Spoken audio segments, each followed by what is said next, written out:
को सबसे ज्यादा बढ़ाई करते हैं, बखान करते हैं, वो मैंने बताया त्रिफला चूर्ण है।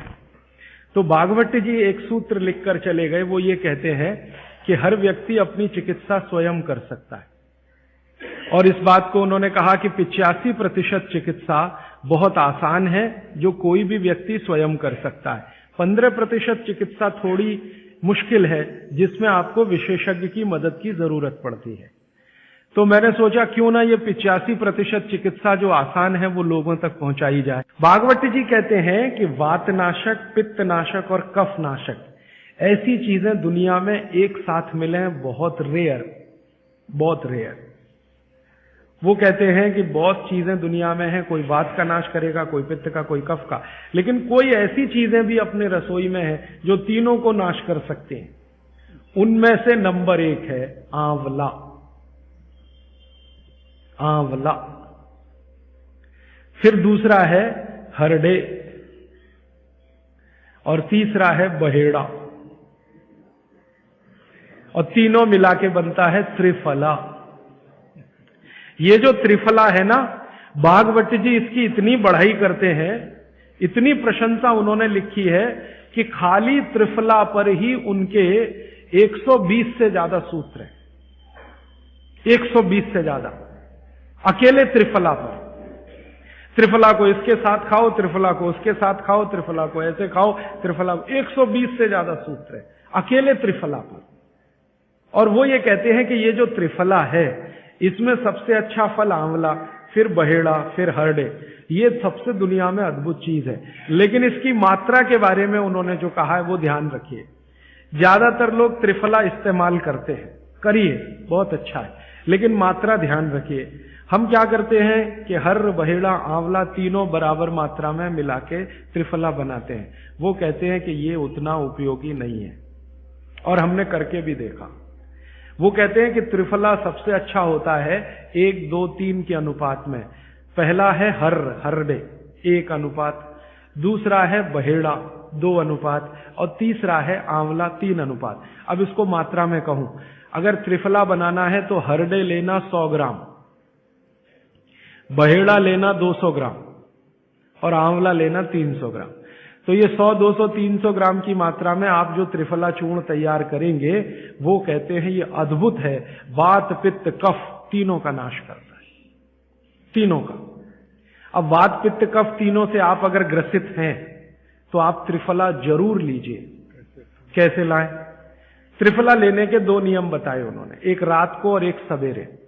सवेरे का नियम उनका यह है कि सवेरे सवेरे अगर त्रिफला खाएं तो गुड़ के साथ, नहीं तो शहद के साथ, गुड़ या शहद। वैसे ही आप तय कर लीजिए, जैन है तो गुड़, अजैन है तो शहद।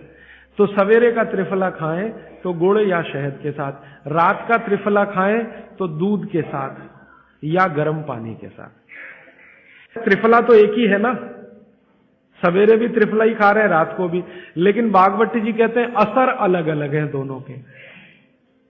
रात को जो आप त्रिफला खाएंगे दूध के साथ या गर्म पानी के साथ, तो ये त्रिफला रेचक है। रेचक शब्द उन्होंने इस्तेमाल, रेचक माने पेट को साफ करने वाला, बड़ी आंत की सफाई करने वाला, शरीर के सब अंगों की सफाई करने वाला, झाड़ू लगाने वाला जो व्यक्ति, वो रेचक। तो कहते हैं रात को अगर त्रिफला आप ले रहे हैं दूध के साथ या गर्म पानी के साथ, तो ये रेचक है। माने ये एक ही काम सबसे ज्यादा करेगा कि आपकी कब्जियत मिटा देगा। कितनी भी पुरानी कब्जियत है मिटा देगा, 40 साल पुरानी भी मिटा देगा रात को। और जो दिन को त्रिफला खाया सवेरे गुड़ के साथ, तो वो कहते हैं ये पोषक है। एक शब्द है रेचक और एक है पोषक। पोषक माने शरीर को जो कुछ चाहिए, विटामिन सी चाहिए, विटामिन ए चाहिए, विटामिन डी चाहिए, या विटामिन के चाहिए, या कोई विटामिन चाहिए, या हमें माइक्रो न्यूट्रिएंट्स चाहिए शरीर को, कैल्शियम चाहिए, आयरन चाहिए, वगैरह वगैरह। तो शरीर को अगर पोषकता चाहिए तो त्रिफला सवेरे खाना, और शरीर में आप मानते हैं कि हमारी कब्जियत ठीक करने के लिए तो त्रिफला रात को खाना। दोनों समय के त्रिफले में बिल्कुल अलग तरह के परिणाम आते हैं। तो जो कहें हम तो स्वस्थ हैं जी, तो सवेरे ही त्रिफला खाओ, स्वस्थ हैं तो। और जो कुछ बीमारियां हैं आपको, तो रात को खाओ। ठीक है? मात्रा ध्यान रखना, 1, 2, 3। सम मात्रा का त्रिफला बहुत रेयर केस में इस्तेमाल होता है। 1 या 2 ही बीमारी हैं। अभी मैंने एक जगह इस्तेमाल किया था, एक वैज्ञानिक हैं, भाभा एटॉमिक रिसर्च सेंटर में काम करते हैं, उनको एक बीमारी हुई रेडिएशन से। रेडिएशन आप जानते हैं सभी एटॉमिक सेंटर में। तो उनका पूरा शरीर सड़ गया, एकदम सड़ गया, जगह जगह घाव, जगह जगह, और उसमें से खून निकलता, मवाद निकलता। वो बेचारे इतने परेशान, इतने हैरान, कहां कहां जा जाके, अमेरिका, कनाडा, सब जगह, कुछ इलाज हुआ नहीं, कोई रिलीफ मिला नहीं। कपड़ा भी नहीं पहन सकते, ऐसी स्थिति थी, हमेशा नंगे बदन रहते थे। तो ऐसे ही किसी ने मुझे उनके बारे में बताया। बंबई तो मैं अक्सर जाता रहता हूं कि राजीव भाई एक ऐसे व्यक्ति हैं। तो मैं उनको गया था मिलने और देखने, तो मैंने देखा सच में हालत बहुत खराब थी। तब मैंने उनसे कहा कि आप बहुत परेशान हैं। हाँ बहुत परेशान हूं, दवा सब काम लेके देख ली, कुछ उपयोग होता नहीं।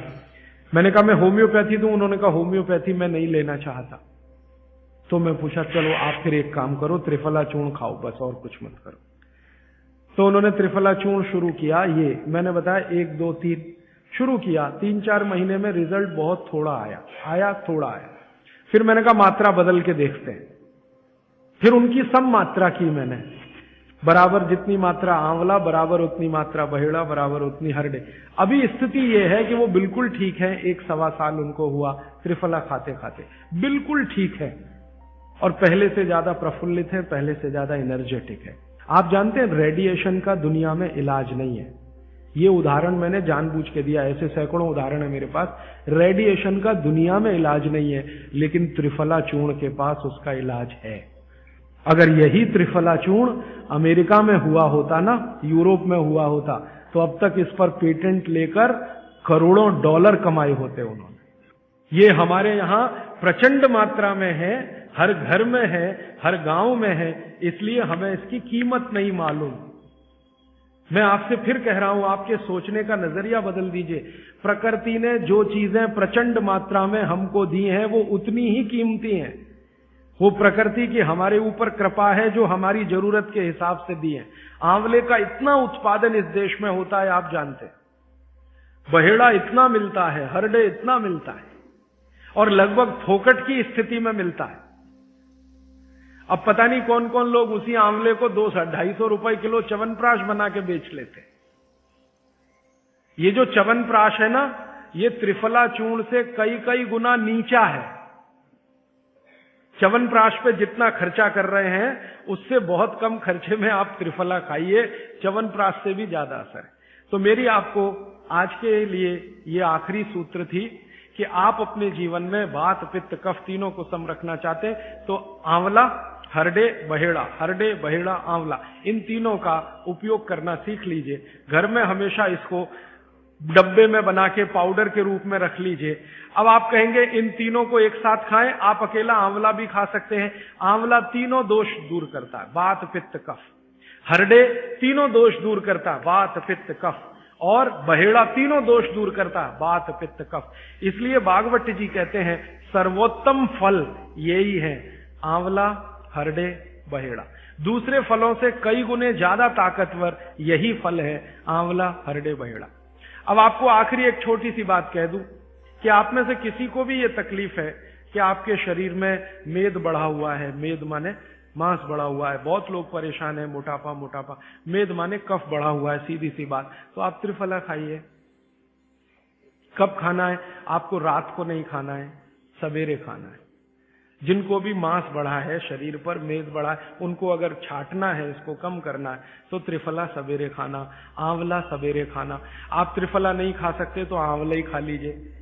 4 आंवले, 3 आंवले रोज खा लीजिए। आंवले को मुरब्बा बना के खा लीजिए, मुरब्बा को और आंवले का अचार बना के खा लीजिए, आंवले की चटनी बना के खा लीजिए। जैसे भी है आंवला खा लीजिए। 3 से 4 आंवला जितना होता है, ये पेट में जाते रहे तो साल भर में आप देखोगे आप पहले से ज्यादा स्लिम और ट्रिम हो जाएंगे। और आंवले के बारे में आज के जो वैज्ञानिक कह रहे हैं, आज के, वो कहते हैं कि दुनिया का सबसे अच्छा एंटीऑक्सीडेंटल फल कोई है तो वो यही है।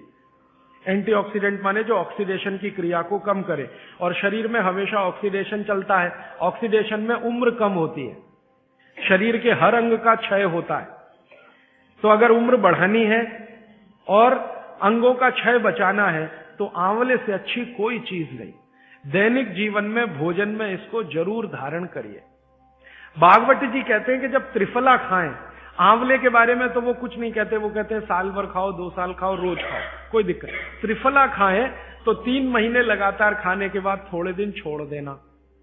3 महीने 90 दिन खा के थोड़े दिन छोड़ देना, माने 15-20 दिन छोड़ देना, फिर अगले 3 महीने खा लेना, फिर 15-20 दिन छोड़ देना, फिर 3 महीने खा लेना। क्यों कर लेना ऐसा? वो कहते हैं कि ये छोड़ना जरूरी है बीच में, नहीं तो शरीर को आदत लग जाती है और वो आपने अगर छोड़ा नहीं तो आपको कुछ दुष्परिणाम भी दे सकता है। लगातार अगर त्रिफला खाया तो कई दिन ऐसा लगेगा कमजोरी आ गई, अगर बीच में छोड़ा नहीं तो छोड़ के खाना। अब किसी व्यक्ति के लिए ये छोड़ने का समय है वो 3 महीने से थोड़ा पहले भी हो सकता है, ज्यादा भी हो सकता है, इसलिए मैंने बीच